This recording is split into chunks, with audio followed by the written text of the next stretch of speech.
Bonjour à vous, j'espère que vous allez bien, vous me connaissez. Je suis Germain Roncary et j'accompagne toutes les personnes à distance de chez vous si vous le désirez, par Skype et téléphone, pour être mieux dans votre vie amoureuse, que vous soyez en couple ou seul. J'organise des marches sur le chemin de Compostelle de 4 jours, la prochaine au mois d'octobre, du 3 au 6 octobre, et je fais des formations de coach, psychopraticien individuel bien sûr, possible de chez vous aussi, à distance. Alors, cette notion de se respecter, cette notion que si on se respecte, les autres vont nous respecter. C'est une notion très importante parce que, comme vous le savez, nous sommes des êtres relationnels et nous vivons au travers des autres. On ne peut pas vivre, je dirais, sans les autres parce que forcément, il y a toujours des personnes autour de nous. Dans les personnes que nous croisons, il y aura de façon naturelle des gens avec qui nous serons synchronisés, avec qui tout ira bien, d'autres avec qui, je dirais, euh, les choses seront plutôt standards, moyennes, et parfois des personnes avec qui nous ne serons pas forcément synchronisés, et parfois des personnes qui veulent nous imposer leur avis, leur façon de voir. Et cette notion de respect par rapport à nous-mêmes, cette notion qui est intimement liée à l'estime de soi et à la confiance en soi, elle est importante. Se respecter, qu'est-ce que ça veut dire? De façon très simple. Sortons un petit peu de la grosse psychologie et revenons à des choses les plus élémentaires. Se respecter, c'est-à-dire à quoi est-ce que je dis oui, à quoi est-ce que je dis non.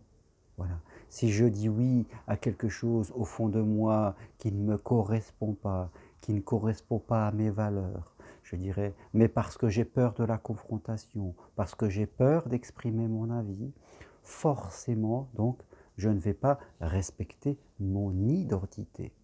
Et forcément, je dirais, les autres, mais c'est de façon naturelle, c'est parce que je ne prends pas ma place que les autres vont envahir ma place. Vous voyez? C'est même pas qu'ils le veulent, c'est tout simplement parce que je laisse un espace vide. Et comme on dit de façon très simple, la vie n'aime pas le vide. Si je laisse un espace vide de ma position, c'est-à-dire de là où j'aurais dû parler, où j'aurais dû m'exprimer, eh bien les autres, de façon naturelle, vont, je dirais, l'envahir. Et après, d'autres personnes, par effet de ricochet, vont venir aussi me provoquer, parce que l'univers fait bien les choses. On dit souvent que l'univers, quand il voit qu'une chose est tordue, il va la tordre davantage pour essayer de la redresser. Qu'est-ce que ça veut dire? Ça veut dire que si vous n'êtes pas juste, donc vous êtes tordu, l'univers va vous tordre, il va vous imposer des, des épreuves, justement pour vous redresser, pour vous forcer à redevenir juste parce que l'univers est juste. Si vous ne vous respectez pas, c'est que vous n'êtes pas juste et forcément, vous allez vivre des expériences qui vont vous pousser à vous, je dirais, à vous redresser, à vous affirmer, à redevenir plus juste avec vous-même. C'est important pour vous de voir ces choses de cette façon, de vous demander mais pourquoi est-ce que moi je vis ça à ce moment-là? Ben justement parce que c'est votre point de progression, la notion de vous respecter, de respecter l'être que vous êtes, de respecter votre parole.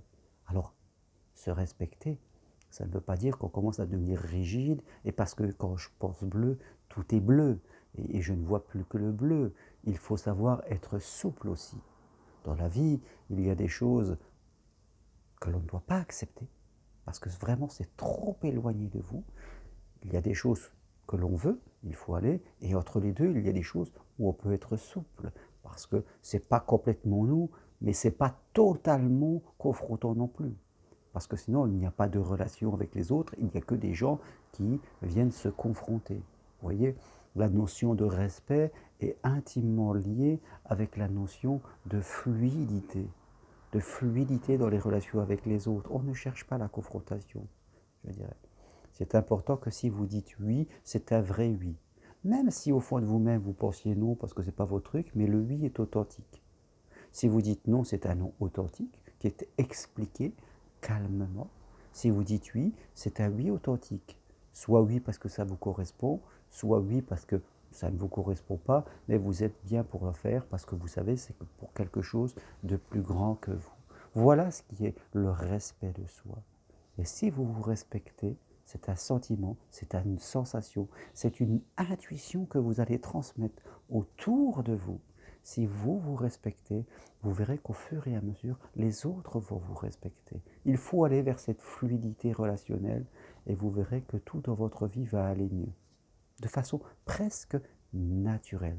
Voilà ce que j'avais envie de partager avec vous. Vraiment, respectez-vous.